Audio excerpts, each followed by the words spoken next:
توسیع شدہ جنگ بندی میں ایکسٹینڈڈ سیز فائر میں کیسے تبدیل کیا جائے، کیونکہ اگر یہ تلوار لٹکتی رہی، یہاں ایک راؤنڈ ہوا اور اس کے بعد جو ہے کوئی فیصلے نہ ہوئے تو پھر 14 دن کے بعد جنگ دوبارہ شروع ہو جائے گی. لہٰذا یہاں حتمی کوشش کی جائے گی کہ کسی طریقے سے اس جنگ کو روکا جائے. ٹھیک ہے، لیکن سردار صاحب سب سے زیادہ جو ہمارے لیے، بلکہ جہاں جہاں بھی پوری دنیا میں جس طرح سے اس معاملے کو دیکھا جا رہا ہے، امپورٹنٹ فیکٹر یہ ہے، جیسے آپ نے بات کی کہ جنگ رکی ضرور ہے مگر ختم نہیں ہوئی. اس میں سب سے کٹھن معاملہ یہ ہے کہ ایران اپنی شرائط کے ساتھ اپنی میز پہ بیٹھنا چاہتا ہے، اور وہ چاہتا ہے کہ اسی طرح سے میز سجے گی. ایران سے بھی اس قسم کے اسٹیٹمنٹس آ رہے ہیں. امریکہ چاہتا ہے کہ جو ان کے بنیادی مطالبات ہیں ان کے تحت ہی پاکستان کے اندر میز سجے گی. تو دونوں فریقین اپنی اپنی جگہ پہ ہمیں مضبوط کھڑے نظر آتے ہیں. آپ کے نزدیک کون سا فریق ہے جس کو دوسرے فریق کی شرائط کے اوپر ہی آمادگی ظاہر کرنا پڑے گی، اس کے علاوہ کوئی دوسرا چارہ نہیں ہے؟ یہ ممکن نہیں ہے. دونوں میدان جنگ سے اٹھ کے آئے ہیں اور دوبارہ جنگ لڑنے کے لیے تیار ہیں. امریکہ بھی کہہ رہا ہے کہ اگر ان کی شرائط نہ مانی گئی تو وہ دوبارہ سے حملے شروع کر دیں گے. ایران نے بھی کہا ہے کہ وہ مہینوں تک جنگ لڑ سکتے ہیں. لہٰذا میں سمجھتا ہوں کہ ایران کی یہ کامیابی ہے کہ انہوں نے جنگ میں سروائیو کیا ہے، اور اس کے بعد جو ہے انہوں نے سیز فائر کروائی ہے امریکہ سے اتفاق رائے کروایا ہے، کیونکہ امریکہ اس کے لیے تیار نہ ہوتا اگر ایران کی طرف سے دباؤ نہ ہوتی، یہ پیشکش نہ ہوتی. تو دونوں کو میں کہوں گا کہ انہوں نے یہ جو ہے اس میں لچک کا مظاہرہ کرتے ہوئے جنگ بندی کا مظاہرہ کیا. اور تیسرا یہ ہے کہ انہوں نے جو ہے آبنائے ہرموز کے بارے میں کوئی لچکدار پالیسی جو ہے اختیار کی ہے. لیکن ادھر امریکہ جو ہے اس کو بھی اس بات کا فخر ہے کہ انہوں نے جناب بہت شدید حملے کیے جس سے انہوں نے ایران کو بہت نقصان پہنچا ہے. یعنی اس کی فضائیہ کو، بحری قوت کو، اس کی فوجی قوت کو، اس کے سویلین انفراسٹرکچر کو بہت برے طریقے سے تباہ و برباد کیا ہے. اور انہوں نے کہا کہ یہ ایک چھوٹی سی جھلک ہے، اگر ایران نہیں مانتا تو وہ اس جنگ کو تیز تر کر سکتے ہیں اور دوبارہ سے حملے ریزیوم کر سکتے ہیں. یہ میں اس لیے کہہ رہا ہوں کہ یہ عام طور پہ حالت جنگ میں جب بھی متحارب اقوام ایک دوسرے کے سامنے بیٹھیں گی مذاکرات کے لیے، بہت مشکل لمحہ ہوتا ہے، اور وہ اپنی میکسیمل پوزیشن سے اسی قسم کی دھمکیاں دیتے ہوئے میز کے اوپر بیٹھتے ہیں. اور اس کے بعد دیکھتے ہیں، کیونکہ جنگ کسی کے لیے اچھی نہیں، نہ امریکہ کے لیے، نہ ایران کے لیے، نہ بین الاقوامی برادری کے لیے، نہ بین الاقوامی معیشت کے لیے. تو اس لیے ان کو جو ہے، جیسے کہ آپ کہہ رہی تھی، کہ ان کو اسٹیٹسمین شپ کا مظاہرہ کرنا پڑے گا، دانشمندی کا مظاہرہ کرنا پڑے گا، لچک دکھانی ہوگی. اور اس کے بعد یہ ہوگا کہ کچھ ایسا فارمولا تلاش کریں جو نہ صرف امریکہ کے لوگوں کے لیے قابل قبول ہوگا بلکہ اہل ایران کے لیے بھی قابل قبول ہوگا. اس میں جو ایک چیز جو ہے جو اس کے بارے میں جو سب کو تشویش ہے کہ اس میں اسرائیل آن بورڈ نہیں ہے. یعنی اگر یہ کوئی معاہدہ کر بھی لیتے ہیں تو اسرائیل کی حد تک ہے کہ کسی طریقے سے یہ جنگ بندی نہ ہو. اس کے لیے یہ سنہری موقع تھا. امریکہ اپنی پوری طاقت کے ساتھ اس کے ساتھ مل کر ایران کو تباہ و برباد کر رہا تھا. ایران جس کو اسرائیل نے اپنا دشمن نمبر 1 قرار دیا ہوا ہے، تو وہ سمجھتا ہے کہ یہ موقع ہاتھ چلا جائے گا. لہٰذا ان کی پہلا جو انہوں نے یہ لبنان کے اوپر حملہ کیا جس میں سینکڑوں لوگ مارے گئے اور پھر جو ہے ہزاروں لوگ زخمی ہیں، یہ جو بیروت پہ حملہ ہوا اور اس کے بقا ویلی میں لیبنان میں ہوا، اس کا ایک نتیجہ یہ بھی ہو سکتا تھا کہ نہ صدر یعنی نائب صدر جے ڈی وینس جو ہے ادھر آتے، نہ کالباف جو ان کے سپیکر ہیں امریکی، معاف کیجیے گا ایرانی پارلیمنٹ کے، وہ اس طرف رخ کرتے. تو اس طریقے سے اسرائیل جو ہے اس کے مقاصد پورے، لیکن وہ مقصد پورا نہیں ہوا. امریکہ جو ہے اسے اسرائیل کو سفارتکاری کی طرف مائل کرنے کی کوشش کر رہا ہے. لبنان کے ساتھ ان کے وزیر اعظم جو ہے، ان کے وزیر اعظم نواف سلام جو ہے وہ واشنگٹن جا رہے ہیں، اور پھر جو ہے اسرائیل سے مذاکرات کی توقع بڑھ رہی ہے. لیکن اس کا سایہ جو ہے، اس کا پورے کے لبنان کا سلسلہ جو ہے حزب اللہ کا، یہ ان مذاکرات، اس کے ابتدائی دور کے مذاکرات کے اوپر بھی منڈلاتا رہے گا. ہم دعا کو بھی ہیں، خواہش مند بھی ہیں سردار مسعود خان صاحب کہ جس کاوش کو لے کے، جس علم کا جھنڈا اٹھا کے پاکستان اور خاص طور پہ اسلام آباد سفارتکاری کے میدان میں آگے بڑھا ہے، خدا کرے کہ کامیابی سے ہم ہمکنار ہوں. لیکن 2 دن کا جو دورانیہ ہے اور حالات تو بہت کریٹیکل ہیں، ان 2 دنوں کے اندر ظاہری سی بات ہے ایران کی لیڈرشپ بھی واپس جائے گی، امریکن لیڈرشپ جو یہاں پر آ رہی وہ بھی جائے گی، سعودی عرب کا بھی 4 رکنی وفد خبریں ہیں یہاں پر کہ پاکستان میں پہنچ چکا ہے اپنے وزیر خارجہ کے ذریعے. تو 2 دن کے اندر تو یہ مرحلہ ہم عبور کرتا ہوا محسوس نہیں کر رہے. آفٹر 2 days آپ کی نظر میں پکچر کیا بنے گی؟ اس کے بارے میں قیاس آرائی نہیں کرنی چاہیے، لیکن پاکستان چونکہ میزبانی کر رہا ہے تو اسے جو ہے مثبت پیغامات دینے چاہیے. مثبت پیغامات سے بھی جو ہے کانفیڈنس بلڈنگ ہوتی ہے، اور یہ پاکستان کا فرض بھی بنتا ہے کیونکہ وہ 2 دشمن ممالک کے درمیان سمجھوتا کروانے کی کوشش کر رہا ہے. تو اس لیے جو پاکستان سے خبریں جانی چاہیے، جو پاکستان سے تبصرے اور پیش گوئیاں جانی چاہیے، وہ یہ ہے کہ وہ کہیں کہ امید کا، جیسے کہ آپ نے خود کہا، امید اور دعا کہ کسی طریقے سے یہ مسئلہ یہاں حل ہو. لیکن 2 دن کا وقت مختصر ہے، لیکن اگر ان دونوں ٹیمز کے پاس مینڈیٹ موجود ہے، یعنی امریکہ کی ٹیم کے پاس، کیونکہ صدر ٹرمپ سے جب یہ نائب صدر جے ڈی وینس وہاں سے روانہ ہو رہے تھے تو انہوں نے بتایا کہ صدر ٹرمپ سے ان کی تفصیلی ملاقات ہوئی ہے اور انہوں نے ان کو ہدایات دی ہیں اور جن کی روشنی میں وہ یہ مذاکرات کریں گے. اور اسی طریقے سے جو ہے یہ رہبر اعلیٰ سے یہ ساری کی ساری ایرانی ٹیم مل کے آئی ہے، اور صدر پزشکیان سے، اور بالخصوص پاسداران انقلاب کی قیادت سے جو یہ جنگ لڑ رہے ہیں. تو اگر ان کے پاس مینڈیٹ موجود ہے تو بہت سی آسان چیزیں ہو سکتی ہیں کہ ایک تو یہ ہے کہ لبنان کا مسئلہ اور یہ حل کر دیا، اسی طرح وقتی طور پر صحیح آبنائے ہرموز کا مسئلہ حل کر دیا جائے. دوسرا یہ ہے کہ جنگ بندی میں توسیع کر دی جائے، کیونکہ یہ 14 دنوں میں کچھ دن گزر چکے ہیں، یہ معاملات جو ہے ان کو پایا تکمیل تک پہنچانا بڑا مشکل ہوگا. تو یہ اتنی آسانی سے حل نہیں ہوں گے. پھر اس کے بعد یہ کہ آبنا ہرموز کی گورننس کیسے ہوگی، اس کے بارے میں مطلب اس کی نیویگیشن کے لیے کھول دیا جائے، باقی امور بعد میں طے کیے جا سکتے ہیں. تو یہ فیصلے یہاں ہو سکتے ہیں، اور پھر یہ ہے کہ کچھ ایسے گروپس بنائے جا سکتے ہیں جو بعد میں ان تمام امور کے اوپر تکنیکی اور دوسرے جو سیاسی اور دوسرے معاملات ہیں ان کے بارے میں جو ہے مل جل کر غور کریں، اور پھر جو ہے ایک نیا مطلب ہے مسودہ تیار کریں جو دونوں کی قیادت منظور کرے. بالکل سردار صاحب، ہمیں یاد ہے کہ جنگ کے 2-3 ہفتے کے اندر ایران کی طرف سے بھی یہ پیغام گیا تھا، اور یہ پیغام واضح کیا گیا تھا کہ ایرانی قیادت اگر مذاکرات کی طرف جاتی ہے تو وہ ماں سوائے جے ڈی وینس کے وہ کسی دوسرے شخص پہ اعتبار کرنے کے لیے تیار نہیں. یہ ایک پلس پوائنٹ ہے. لیکن دوسری طرف ہم یہ دیکھ رہے ہیں کہ اس جنگ بندی کے دوران بھی تھریٹس ہیں جو باقاعدہ طور پہ ایک دوسرے کو پاس آن کیے جا رہے ہیں. یہ تو دنیا کو سمجھ آ گئی ہے کہ جو آبنۂ ہرمز ہے وہ ایک دکھتے رگ ہے امریکہ کے لیے، ٹرمپ کے لیے. وہ اس لیے بار بار اس کو اوپن کرنے کی بات کرتے ہیں. جہاں تک لبنان کا معاملہ ہے، لبنان جو ہے وہ اس وقت ایران کی دکھتی بھی رگ ہے. آپ کو کیا لگتا ہے کہ ان دونوں میں جو کمپرومائز سچویشن ہے وہ کس کی بنے گی؟ اکانومی کے لحاظ سے آبنائے ہرمز کو ایران کمپرومائز کر جائے گا، یا لبنان کو لے کے اسرائیل کے اوپر پریشر خود ٹرمپ بلڈ کریں گے تاکہ سچویشن کو کنٹرول کیا جا سکے؟ آبنائے ہرموز جو ہے ایک عالمی مسئلہ بن چکا ہے، کیونکہ اس سے دنیا کی ساری معیشت برے طریقے سے متزلزل ہوئی ہے، اور اس کی وجہ سے جو ہے منڈیاں متاثر ہو رہی تھی، جو اسٹاک ایکسچینجز، اس کے بعد جو ہے کرنسیز ڈیویلیو ہو رہی تھی. پھر جو ہے اس میں ویسے بھی جو ہے افراط زر تیل اور گیس کی قیمت، اور اس کی وجہ سے جو باقی چیزوں کے اوپر جو اشیاء خوردنی ہیں، سپلائی چینز جو ہے جو یہاں سے آبنائے ہرموز سے گزرتی ہیں وہ ڈسرپٹ ہو رہی تھی، خاص طور سے فرٹیلائزر جو ہے. اور اس لیے یہ ہے کہ اس کی میں سمجھتا ہوں کہ اس وقت اولیت ہے. لیکن یہ ہے کہ ایران بھی تیار نہیں ہوگا کہ اس کے حلیف کو، کیونکہ ان کے سب کو معلوم ہے کہ ایران نہ صرف حزب اللہ کی مدد کرتا ہے بلکہ وہاں جو ہے پاسداران انقلاب کے دستے بھی موجود رہتے ہیں.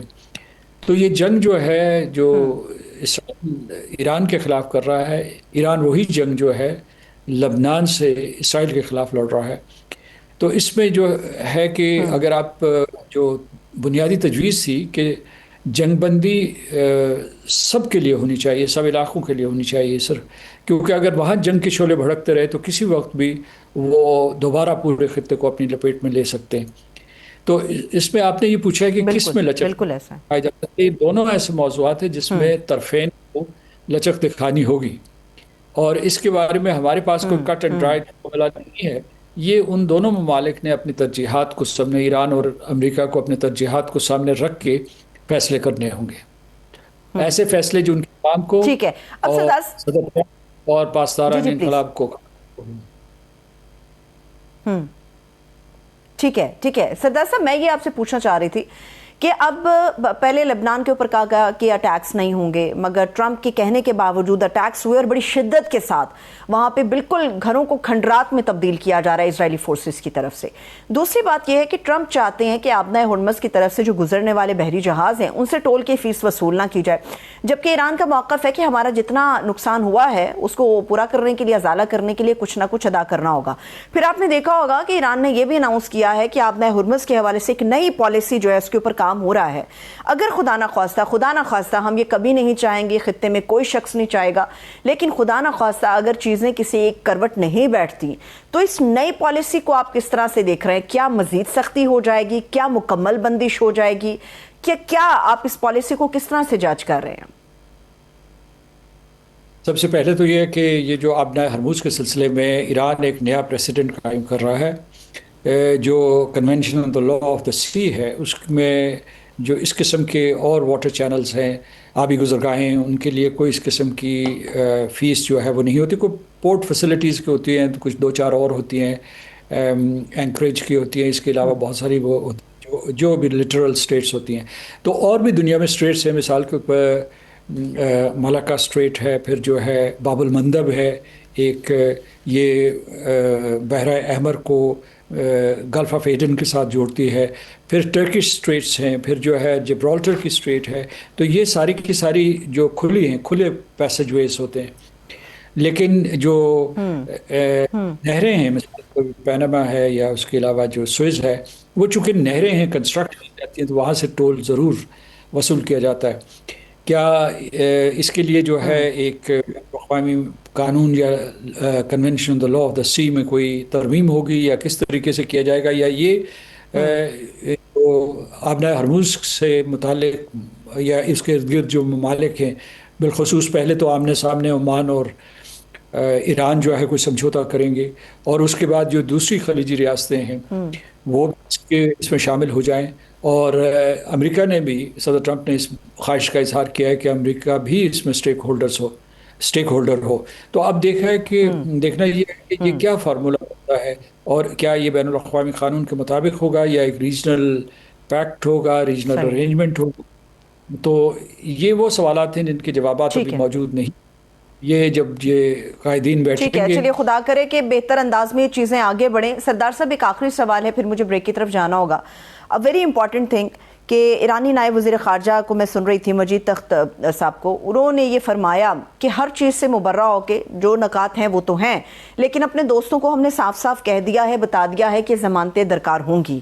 اب ان ضمانتوں سے اگر میں ایک ایج کے طور پہ آپ کے سامنے رکھوں، جی ان کنٹریز سے ضمانتیں درکار ہوں گی یا پاکستان سے ضمانت وہ مانگ رہے ہیں، میں یہ نہیں پوچھ رہی کہ ہم اس پوزیشن میں ہیں، لیکن سوال میرا سر یہ ہوگا کہ کیا اس پوزیشن میں پاکستان کو جانا چاہیے کہ ہمیں ضمانتیں دینی پڑیں کسی کی بھی، چاہے وہ ایران کو امریکہ کی ہو یا امریکہ کو ایران کی ہو؟ پاکستان نے جو درجہ حاصل کر لیا ہے وہ بہت بلند ہے، لیکن وہ ان دو ممالک کی ضمانت نہیں دے سکتا. اور جس ضمانت کو مانگ رہے ہیں وہ صرف پاکستان کی ضمانت نہیں مانگ رہے. ایک 8 رکنی اسلامی گروپ ہے جس نے بورڈ آف پیس کے لیے یا غزہ میں جنگ بندی کے لیے کوشش کی تھی، وہ اس میں شامل ہو سکتا ہے. اس میں ترکی ہے، مصر ہے، انڈونیشیا ہے، اس کے بعد قطر، UAE اور سعودی عرب، اردن تھے. یہ وہ ممالک شامل تھے. لیکن جو میرے خیال میں جو ایران ضمانتیں مانگ رہا ہے وہ بڑی طاقتوں سے مانگ رہا ہے. یعنی اس میں چین ہوگا، روس ہوگا، بڑے مغربی یورپ کے ممالک ہوں گے جس میں فرانس، جرمنی اور یونائٹڈ کنگڈم ہے، یورپین یونین ہوگی، اور پھر جو ہے امریکہ سے ضمانت چاہتا ہے، اور آخر میں سلامتی کونسل سے یہ ضمانت چاہتا ہے، کیونکہ وہ اس کا ایک ملٹی لیٹرل گارنٹیز چاہتا ہے. صرف جو ہے یونیلیٹرل امریکہ کی طرف سے یا یونیلیٹرل پاکستان کی طرف سے نہیں چاہتا. پاکستان اس میں، چونکہ پاکستان کی عزت بہت بڑھی ہے ان دنوں. تو پاکستان کا اس طریقے سے ساری کی ساری جن ممالک کے میں نے نام لیے انہوں نے پاکستان کو مبارکباد دی ہے اس سفارتی عمل کے لیے. تو پاکستان ان کو آمادہ کرنے میں کردار ادا کر سکتا ہے کہ وہ ضمانتیں دیں اگر ان کے درمیان جو ہے کوئی معاہدہ ہو جائے اور اگر امریکہ مان جائے. لیکن پاکستان اکیلا ضامن نہیں بن سکتا. ٹھیک ہے، بالکل بالکل بالکل. یہ جو ایک اعتماد بحال ہوا ہے، خدا کرے کہ اعتماد بڑھے بھی اسی طرح سے، اور امن کا جو پرچار کرنے کے لیے پاکستان آگے بڑھا ہے، خدا کرے کہ کامیابی سے ہمکنار ہو. بہت بہت شکریہ، تھینک یو سو مچ. سعود خان صاحب ہمارے ساتھ موجود تھے. ایک بریک لے لیتے ہیں، آپ لوگ ہمارے ساتھ رہیے گا.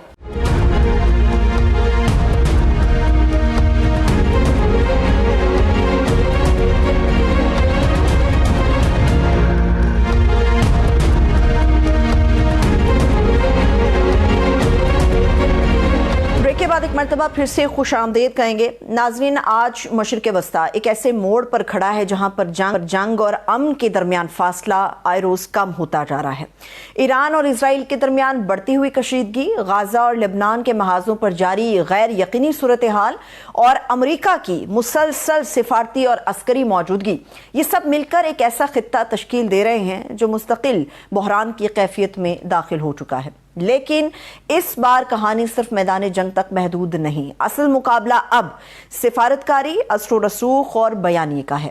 ہر طاقت اپنی پوزیشن مضبوط کرنے کے لیے نہ صرف دفاعی حکمت عملی استعمال کر رہی ہے بلکہ عالمی رایامہ اور بیک چینل ڈپلومیسی بھی ایک بہت بڑا اور اہم ہتھیار بن چکی ہے.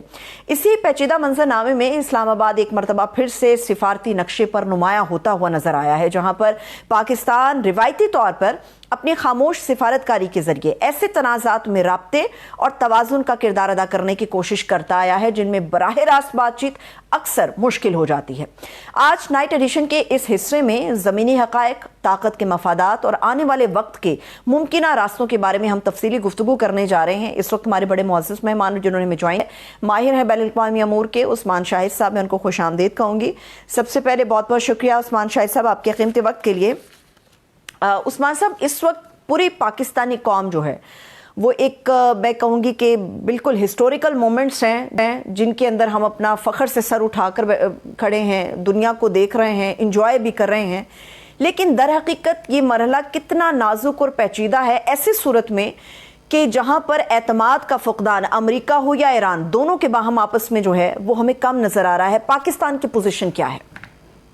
جی، پاکستان کی پوزیشن بڑی مستحکم ہے. دیکھیں، اس سارے معاملے کے حوالے سے پاکستان جب سے جنگ جاری ہے ہم اس وقت سے ایکٹیو ڈپلومیسی کر رہے ہیں. ہم ایران کے ساتھ تینوں ٹیئر کے اوپر رابطے میں تھے، انٹیلیجنس لیول کے اوپر بھی، ملٹری نے بھی اپنے گڈ آفس استعمال کیے، ملٹری ڈپلومیسی اور سیاسی قیادت بھی مسلسل رابطے میں رہی. اور ہم نے پراکسیمیٹی ٹاکس، جسے آپ شٹل ڈپلومیسی کہہ سکتے ہیں، سعودی عربیہ اور ایران کے درمیان کر کے بھائی کو بھائی سے لڑنے سے بچایا، جو کہ اسرائیل چاہتا تھا یہاں پہ فالس فلیگ آپریشن کر کے کہ یہاں پہ سیکٹریٹ گراؤنڈز کے اوپر جو ہے وہ جنگ چھیڑ دی جائے. تو ہم نے اس کو بھی ڈیفیوز کیا اور براڈر لیول پہ ہم نے دنیا کو تیسری جنگ عظیم سے بچایا، ہم نے اوائڈ کیا. اور یاد رکھیں، پاکستان انٹرسٹنگلی یہاں کے اوپر اسٹریٹجائز کرنے میں سب تک کامیاب ہوا کہ میرے خیال میں پاکستان دنیا میں شاید واحد کنٹری ہے جو تینوں گلوبل پاورز کے ساتھ بھی جس کے بڑے ریلیشن شپ جو ہے بڑے ہارمونی کے اندر ہیں، اور جو ریجنل پلیئرز ہیں یہاں کے اوپر وہ پاکستان کو بڑا ریلیونٹ، بڑا ریلائبل اور کریڈیبل جو ہے وہ پارٹنر سمجھتے ہیں. وہ ایران ہو جائے، سینٹرل ایشیائی کنٹریز یہاں کے اوپر ہو جائیں، ایون بنگلہ دیش کی بات کر سکتے ہیں ہم کہ کس طریقے سے وہ پاکستان کے ساتھ سنک ہوتا نظر آتا ہے. تو میرے خیال میں پاکستان نے اپنے مفاد کو بچاتے ہوئے، ایران کے مفاد کو مقدم رکھتے ہوئے جو مذاکرات کا فریم ورک سامنے رکھا ہے امریکن، اس کے اوپر کنونس ہو چکے ہیں. اور یاد رکھیں، یہ پہلی دفعہ نہیں ہے. ہم نے 1972 کے اندر امریکہ کا چائنا کے ساتھ بیک ڈور جو ہے رابطہ بحال کروایا، اور وہ اتنا کانسیکوینشل تھا کہ اس کا امپیکٹ جنریشنل تھا. 2016 میں اسی ڈونلڈ ٹرمپ کی ایڈمنسٹریشن کو ہم نے دوحہ ٹاکس میں طالبان کے ساتھ بٹھا کے 2020 میں معاہدہ کروایا. اور اب 10 سال کے بعد اب دوبارہ دیکھ رہے ہیں کہ ہم امریکہ کو یہاں سے ایگزٹ ونڈو دے رہے ہیں، ایک طرح سے فیس سیونگ دے رہے ہیں، اور ہم نے دنیا کے فیس کو مسخ ہونے سے بچایا. تو میرے خیال میں پوری دنیا کا پریس دیکھ لیں، پولیٹیکل کمنٹیٹر ہو لیں، ایون اپنے پڑوس میں دیکھ لیں کہ ششی تھرور جیسا بندہ بھی جو ہے پاکستان کے اوپر آرٹیکل لکھ رہا ہے. تو پاکستان کریڈیبل ہے، پاکستان ریلائبل ہے، پاکستان ری برانڈنگ کر رہا ہے اپنے ڈپلومیٹک امیج کی، اور اس کے تانے بانے جڑتے ہیں 10 مئی کے بعد جو ڈپلومیٹک ہمارا کلاؤڈ بنا، وہ ڈپلومیٹک جو کیپٹل ہم نے گین کیا، آج دنیا میں امن کے حوالے سے ہم اسے استعمال کر رہے ہیں. تو پاکستان امن کا سفیر ہے، اور اسلام آباد سفارتی مرکز جو ہے وہ بن چکا ہے پوری دنیا کو. اس میں پاکستان کا سیاسی تدبر اور جو تدبیر ہے اس کو ہم کسی صورت کے اندر جو ہے وہ نہیں جھٹلا سکتے. میرے خیال میں اس میں کوئی شک نہیں، انٹرنیشنل ہیڈ لائن کے اندر پاکستان ایک فورس آف، آپ کہہ لیں کنسٹرکٹیو فورس کے اوپر سامنے آیا ہے. تو جس طریقے سے ہمیں ڈیویڈنڈز اس کے مل رہے ہیں، نو ڈاؤٹ سچویشن بڑی پریکیریس ہے، نازک ہے، حساس ہے، لیکن پھر بھی پاکستان کو امید ہے. اور اس کی بڑی ریزن کیا ہے؟ امریکہ جنگ سے نکلنا چاہتا ہے. جو سیبوٹاج کرنے والے فیکٹر ہے، اسپوائلر ہے، اس کے ساتھ ابھی جو ہے رابطہ ہوا ہے. اور ڈونلڈ ٹرمپ نے سنا ہے کہ وہاں کے اوپر کافی ٹینس فون کال ہوئی ہے نیتن یاہو کے ساتھ، اور وہ بھی لیبنان کے اندر مذاکرات کے اندر بیٹھ گئے ہیں. ہم ویسٹ ایشیا کے اندر بھی کریڈیبل پارٹنر کے طور پہ سامنے آئے ہیں. اور جس طریقے سے ریجنل ڈائنامکس ہے، یاد رکھیں پوسٹ وار سینیریو کے اندر اگر کوئی کنٹری ڈیویڈنڈز لینے کے لیے مجھے لگتا ہے کہ کریڈیبل ہے، وہ پاکستان ہے، ایران کے بعد ہے. بلکہ ایران کے ساتھ ساتھ اگر ایران سے سینکشن ہٹتی ہیں، ہم آئی پی آئی ڈیل کو دوبارہ سے جو ہے آپ کہہ لیں اسے ایک نیو لیز. اچھا، میں اگر قطع کلامی کی معافی چاہوں عثمان شاہد صاحب، یہ جو آپ سینکشنز کے حوالے سے بات کر رہے ہیں، ایک امپورٹنٹ فیکٹر یہ ہے کہ اب یہ جو جنگ ہے یا جو اس قسم کا کٹھن مرحلہ ہے، کچھ گیو اینڈ ٹیک ہے، کچھ آپ دیں گے کچھ آپ لیں گے، اسی سچویشن کے ساتھ بات آگے بڑھے گی. لیکن ایک طرف ایران کی جو شرائط ہیں، 10 نکات ہیں، وہ بہت ہی زیادہ ہارڈ ہیں. دوسری طرف امریکہ کے جو بنیادی نکات ہیں وہ بھی اپنی شکل کے اندر بڑے سخت ہمیں محسوس ہوتے ہیں. تو آپ کی نظر میں یہ 2 دن کا جو ایک مختصر پیریڈ ہی میں اسے سمجھوں گی پاکستان کے اندر، اسلام آباد کے اندر جو اس وقت سٹارٹ ہو چکا ہوا ہے، یہ معاملہ کتنا پرلونگ ہوتا ہوا آپ دیکھ سکتے ہیں؟ کیونکہ دونوں کو ایٹ لیسٹ فیس سیونگ چاہیے، امریکہ کو بھی ایران کو بھی. دونوں اس جنگ سے بچنا بھی چاہ رہے ہیں، نکلنا بھی چاہ رہے ہیں، مگر فیس سیونگ کے لیے کوئی راستہ بھی ان کو درکار ہے. تو آپ کی نظر میں یہ جنگ بندی مزید ایکسٹینڈ ہو جائے گی یا پھر کوئی دوسرا راستہ آپ کی نظر میں برآمد ہو سکتا ہے اسلام آباد کے اندر ان 2 دنوں میں؟ میرے خیال میں بڑے میننگ فل جو انڈرسٹینڈنگ ہے اس کی توقع کی جا رہی ہے. اور آف کورس ایک آدھ دن میں جس کا رزلٹ نہیں نکلے گا. یاد رکھیں ایران کہتا ہے کہ وہ جامع نوعیت کے مذاکرات چاہتا ہے. پہلا پاکستان نے 2 فیزڈ یا 2 ٹیئر جو رکھا تھا سامنے نکات، آپ کو پتا ہوگا وہ فوری جنگ بندی تھی، اور اس کے بعد مرحلہ وار جو ہے وہ مذاکرات ہیں. اور یہی چیز ہو رہی تھی جب انہوں نے 13 جون کو اٹیک کیا. 6واں دور تھا وہاں پہ، اور جنیوا میں 4تھا دور تھا. یاد رکھیں یہ بڑے سینسٹیو معاملات ہیں، نیوکلیئرائزیشن کے کانٹیکسٹ کے اندر ہے. تو وہ ایک آدھ میٹنگ کے اندر اس کا حل نہیں نکل سکتا. لیکن جس طرح کے وفود بھیجے گئے ہیں، باقر کالیباف اور دوسرے عباس عراقچی، یہ وہ لوگ ہیں جو ایران کے مستقبل کے فیصلے کرنے کی خود صلاحیت رکھتے ہیں. ان کے پاس مینڈیٹ ہے، یہ کوئی ڈپلومیٹس نہیں ہے 3rd ٹیئر کے. اور نہ ہی دوسری طرف جے ڈی وینس کو آپ دیکھیں، وہ امریکہ کے نائب صدر ہیں. اور ایران اس لحاظ سے اس جنگ کے اندر میں وننگ اسٹینڈ کے اوپر سے کھڑا دیکھتا ہوں کہ اس نے مذاکرات کے فریم ورک کی بیسس خود طے کی ہیں، خود 10 پوائنٹ رکھے جسے امریکہ نے کہا یہ ورکیبل جو ہے بیسس پرووائڈ کرتا ہے. اور جے ڈی وینس کا بھی میں بیان دیکھ رہا تھا جہاز پہ، انہوں نے جو کیا کہتے ہیں اپنا سٹیپ اپ کرنے سے پہلے انہوں نے یہی کہا کہ ایران خیر سے گالی کا مظاہرہ کرتا تو ہم کھلے دل کے ساتھ ان کے ساتھ معاملات کو آگے بڑھائیں گے. تو بڑا محتاط رویہ ہے اور بڑے مناسب جو ہے الفاظ کے ساتھ انہوں نے اس معاملے کو سٹارٹ کیا. اس کی بڑی ریزن ہے، دیکھیں ان کے پولیٹیکل سٹیکس ہیں، انہوں نے اگلا الیکشن وہاں پہ لڑنا ہے. وہ ڈونلڈ ٹرمپ کی طرح نیچر کے ریئیکشن نہیں دیتے، وہ سارے معاملات کو اچھی طریقے سے سمجھتے ہیں. اور اس کی بڑی وجہ بھی یہ ہے ڈونلڈ ٹرمپ کے جو 2 لوگ آ رہے ہیں ڈونلڈ ٹرمپ کی فیس سیونگ کے لیے آ رہے ہیں. فرنٹ جو اپنا لیڈ کر رہے ہیں وہ جے ڈی وینس کر رہے ہیں، اور شروع سے ہی وہ جنگ کے حامی نہیں ہیں. اور بلکہ ایرانین چاہتے تھے کہ جے ڈی وینس کے ساتھ وہ مذاکرات کریں. مجھے لگتا ہے کہ معاملات جو ہیں وہ کسی حد تک جو ہے بامثبت ہوں گے، تعمیری ہوں گے، اور بامانی ہونے کے ساتھ ساتھ نتیجہ خیز ہونے کی ہم توقع ڈیفینیٹلی کر سکتے ہیں. یاد رکھیں پہلے پیچھے پیسیو انڈرسٹینڈنگ ہوتی ہے تو اتنا لمبا سفر کر کے وہ یہاں کے اوپر آئیں گے. ایسا نہیں ہو سکتا کہ یہ معاملات پیچھے سے چیزیں نہ چل رہی ہوں. سیکرٹ جو ہے چینل وہ انگیج ہوتے ہیں، اور امریکہ نکلنا چاہتا ہے، اسی لیے وہ اسرائیل کے اوپر پریشر ایگزرٹ کر رہا ہے. وجہ کیا ہے؟ ایئر بامبنگ کا وہ سوچ کے آئے تھے، لیکن یہاں پہ سچویشن ادروائز نکلی، اسی لیے تو 6 جرنیل ہٹانے پڑ گئے. اسی لیے تو ریکن فائر نچلا طبقہ جو ہے جنگ لڑنا نہیں چاہتا، ڈی مورلائز ہیں. اور ایف فیملی کے جہاز سارے گر گئے، آپ نیوی کے شپس لے کے یہاں سے نکل رہے ہیں. میرا نہیں خیال ایک پائلٹ کو اٹھانے کے لیے $50 کروڑ آپ کے خرچ ہو گئے، اور 155 طیارے آپ نے یہاں کے اوپر بھیج دیے. تو افورڈ نہیں کر سکتے کہ ایک پائلٹ بھی ایران کے ہاتھ لگ جائے. اور ایران کی جو ہے وہ تو ڈیفائنس اپنی جگہ پہ موجود ہے، وہ جوابی وار کی صلاحیت کو بھی مکمل انٹیکٹ رکھتے ہیں. ان کے تمام خطے کے اندر جو الائز تھے وہ بھی ان کے ساتھ ہیں. بلکہ گلوبلی دیکھیں شیڈو وار لڑی ہے رشیا نے اور چائنا نے یہاں کے اوپر ہے. تو یہ ایک طرح سے پیراڈائم شفٹ ہے، یہ متھ ٹوٹ گئی ہوئی ہے اور آف انوینسیبلٹی امریکہ کی نیریٹو شیپ ہونے جا رہے ہیں, نئے یہاں پہ پرسپیکٹو چینج ہو گئے ہیں.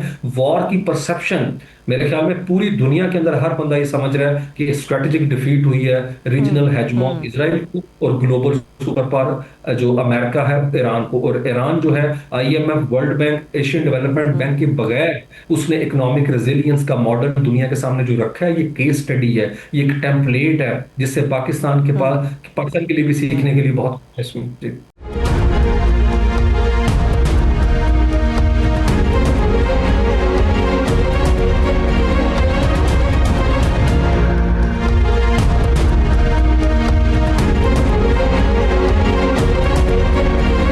کے بعد ایک مرتبہ پھر سے خوش آمدید کہیں گے. ناظرین, قومی سیاست اس وقت ایک پیچیدہ اور تیزی سے بدلتے ہوئے مرحلے میں داخل ہے, جہاں ایک طرف سیاسی مفاہمت اور مکالمے کی کوششیں جاری ہیں تو دوسری طرف احتجاجی سیاست, اندرونی اختلافات اور قانونی محاذرائی نے صورتحال کو مزید حساس بنا دیا ہے. اسی تناظر میں محمود خان اچکزئی صاحب کی قیادت میں تحریک تحفظ آئین پاکستان کے حالیہ موقف نے ایک نئی بحث کو بھی جنم دیا ہے, جہاں پر ایک طرف تو قومی اسمبلی میں حکومت کے ساتھ تعاون اور وسیع تر سیاسی مکالمے کی بات کی گئی ہے, وہیں پر بلوچستان کے اندر جو آپریشنز ہیں ان کے خاتمے, سیاسی رہنماؤں کی رہائی اور قومی سطح پر مذاکرات جیسے مطالبات بھی ہمارے سامنے آئے ہیں.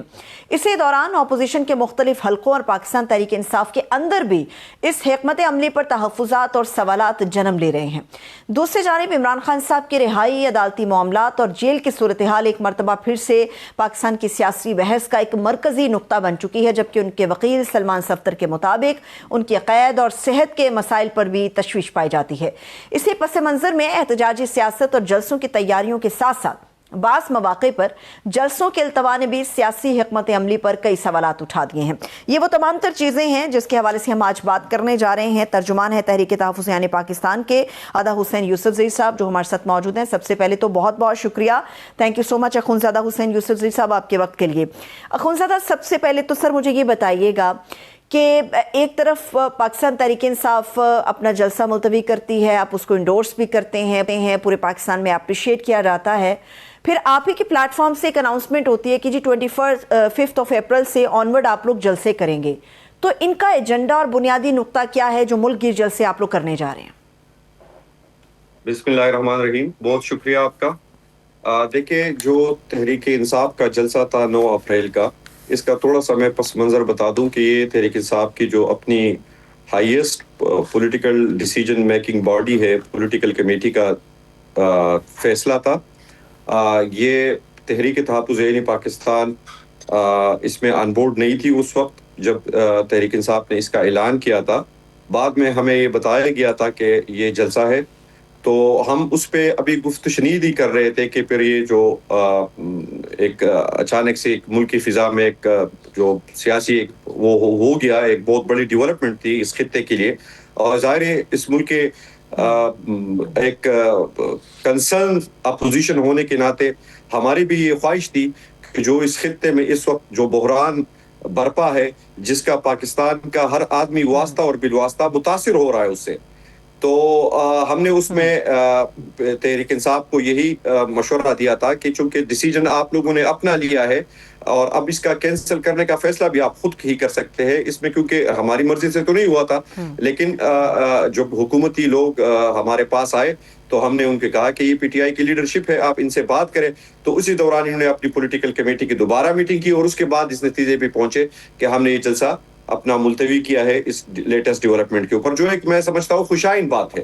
اور اسی تناظر میں جب آپ 25 اپریل کی بات کریں تو ایک تو 25 اپریل کو پاکستان تحریک انصاف کا یوم تاسیس ہے جب اس کی بنیاد رکھی گئی تھی, تو بنیادی طور پر یہ ڈیسیجن اس ہماری جو تحریک تحفظ آئین پاکستان کی سربراہی اجلاس تھا اس میں زیر بحث آیا تھا.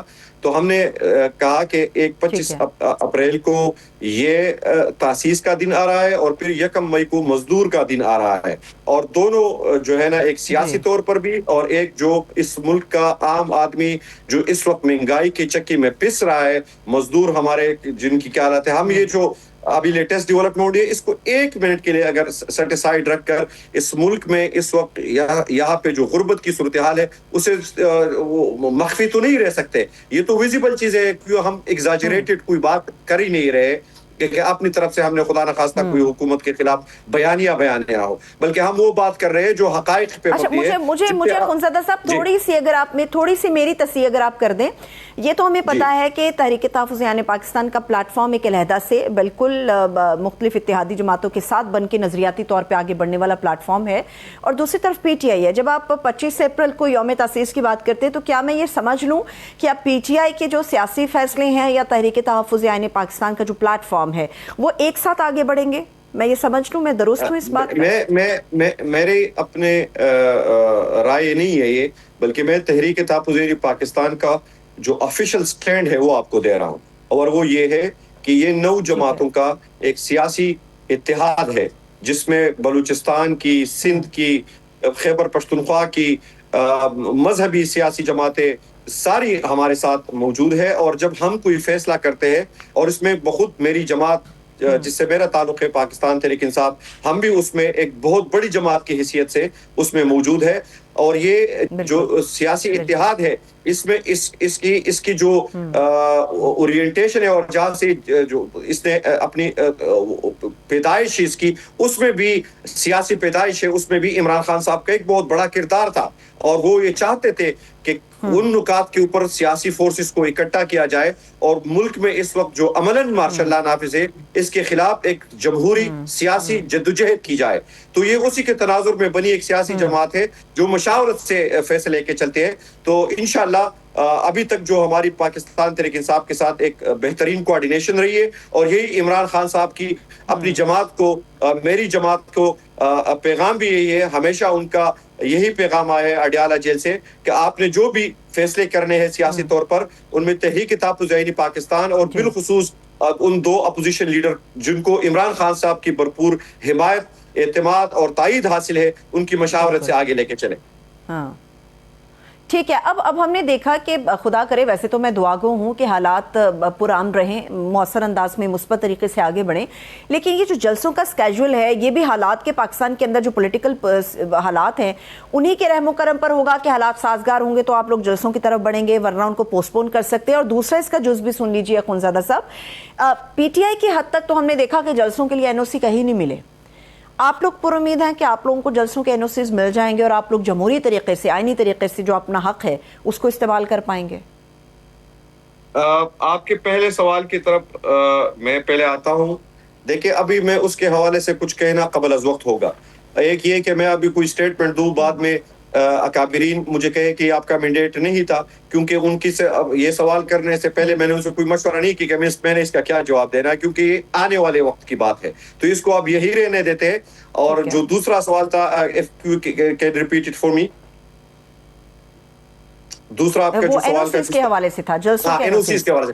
دیکھیں، بنیادی طور پر تحریک تحفظ عیان پاکستان اس وقت، اگر آپ اس کو پی ٹی آئی کے نظر سے اگر اس کو میں دیکھوں تو ایک بہترین ایک سیاسی چھتری ہمیں میسر ہے، جس سے ہم بھرپور استفادہ اٹھا بھی رہے ہیں سیاسی اور جمہوری لحاظ سے، اور آگے بھی ہمیں اٹھانا چاہیے۔ اور ہم یہ سمجھتے ہیں کہ اس وقت ریاست کا برتاؤ جو پی ٹی آئی کے ساتھ ہے وہ آپ سے مخفی نہیں ہے، مجھ سے بھی مخفی نہیں ہے، میں اس کا شکار ہوں، میں اس کو روز اس کا سامنا کرتا ہوں، ہر وقت اس کا سامنا کرتا ہوں، سیاسی میدان میں اگر میں پارلیمان میں اس کا سامنا کرتا ہوں، عدالتی میدان میں کورٹ کے اندر اس کا وہ کرتا ہوں، اور مزاحمتی میدان میں بھی میں اپنی جلسے جلوس اور ہر منگل کو اڈیالہ کے سامنے ورکر کی جو ایک ریزسٹنس ہے وہ بھی میں دیکھ رہا ہوں۔ تو میرے ساتھ جو ریاست کا برتاؤ ہے وہ اس وقت پوری دنیا سے پوشیدہ نہیں ہے۔ ہاں، تحریک تحفظ عیان پاکستان کی باقی جتنی سیاسی جماعتیں ہیں، دیکھیں ابھی ہم نے بلوچستان میں پشین کے مقام پر عید کے چوتھے دن ایک بہت بڑا جلسہ کیا تھا جس میں لاکھوں لوگ آئے تھے، تو اس میں کیوں، حالانکہ بلوچستان میں جو اس وقت حکومت ہے اس کو اگر آپ سیاسی نظریے سے دیکھیں تو بلوچستان میں جو 2024 کے الیکشن ہوئے تھے وہ کسی سے کوئی پوشیدہ بات نہیں ہے کہ کس طرح الیکشن کنڈکٹ کرائے گئے تھے، اور اس پہ جو تحفظات ہیں ہمارے وہی آج بھی سٹینڈ کر رہے ہیں۔ لیکن اس کے باوجود وہ جلسہ ہمیں اس لیے کرنے دیا گیا، یا ہم نے وہ اس لیے کر پائے کیونکہ اس سیاسی جماعت کا جس کا نام پشتونخوا ملیہ پارٹی ہے، اس کی اپنی ایک سیاسی ہسٹری ہے، ٹرسٹ کرتے ہیں کہ یا ماضی میں کوئی توڑ پھوڑ کی کوئی اس طرح کی ہسٹری نہیں رہی ہے، تو اسی چیز کا ہم تحریک انصاف کو بہرحال بتاتے بھی رہتے ہیں، چونکہ اس وقت یہ نہیں ہے کہ تحریک انصاف کے خدا نخواستہ اس کے خلاف، لیکن اب ایک ریاستی عطاق کے شکار ہے ہم، ایک ریاستی ظلم، جبر اور بربریت کے اور فسطائیت کے ہم شکار ہیں. لیکن یہ رویہ باقی سیاسی جماعتوں کے ساتھ اس حد تک نہیں ہے جس طرح میری اپنی جماعت کے ساتھ ہے. تو میں بحیثیت ایک سیاسی ورکر، جو عمران خان نے مجھے ایک اپرچونٹی دی ہے، پھر جو اکابرین نے مل کر ایک گلدستہ بنایا ہے، تو مجھے تو ضرور اس سے استفادہ حاصل کرنا چاہیے. جی اس میں ہم جو چیز دیکھ رہے ہیں اخونزادہ صاحب، وہ تو یقینی طور پہ ہر پاکستانی کی خواہش ہے کہ ایک پولیٹیکل سٹیبلٹی جو ہے وہ پاکستان میں اب ہونی چاہیے. محمود خان اچکزئی صاحب جو ہیں یہ ایک زیرک سیاستدان ہیں، قداور سیاسی شخصیت ہیں، لیکن جب ان کے پاس مذاکرات کا مینڈیٹ آتا ہے تو عمران خان صاحب کے چاہنے والے پی ٹی آئی کے جو ورکرز ہیں، سپورٹرز، ووٹرز ہیں، ان کی توجہ اچکزئی صاحب پہ اس لیے ہوتی ہے کہ خان صاحب کا خیال تھا کہ مذاکرات کے لیے جو راستہ ہموار ہوگا یا مذاکرات کے لیے جو راستہ نکلے گا وہ اچکزئی صاحب کے ذریعے نکلے گا، اس پلیٹ فارم کے ذریعے نکلے گا. لیکن وقت بڑا لمبا ہو گیا، بڑا طویل وقت گزر گیا. مذاکرات جو گورنمنٹ کے ساتھ آپ لوگوں نے خان صاحب کو یا پی ٹی آئی کو لے کے کرنے تھے، وہ ڈیڈ لاک کا شکار اب تک کیوں ہیں؟ گورنمنٹ اس کے اندر سنجیدگی نہیں دکھا رہی، یا پی ٹی آئی کی طرف سے جو سٹیٹمنٹس آتے ہیں وہ آپ لوگوں کے مذاکرات کو زیادہ سبوٹاز کرتے ہیں؟ میں اس کا بڑا ایک مفصل جواب آپ کو دوں گا، اور یہ اچھا کوشچن کیا ہے، کیونکہ پی ٹی آئی کے میرے اپنے جو کارکنان ہیں ان کی بھی اس سے تسلی اور تشفی ہوگی. ہم اپنی استطاعت کے مطابق ان کو یہ پولیٹیکل صورتحال سمجھا سکتے ہیں. محمود خان اچکزئی صاحب کی آپ نے ذکر کیا، پوری قوم اس کو جانتی ہے، ایک 40 سال کے طویل سیاسی سفر ہے ان کا، اور پاکستان میں آئین کے لیے، جمہور کے لیے، عوامی حکومت کے لیے، عوام کی حاکمیت کے لیے، عوام کے حقوق کے لیے ان کے نہ ختم ہونے والی 40 سال کی ایک وہ ہے کہ جس کی کراس دا بورڈ آج بھی حکومت کی اندر جو شامل جماعتیں ہیں، جو سو کارڈ حکومت ہے، یا جو حزب اختلاف میں جتنے سیاسی جماعتیں ہیں، وہ اس بندے کے کردار کے اوپر کم از کم متفق ہے.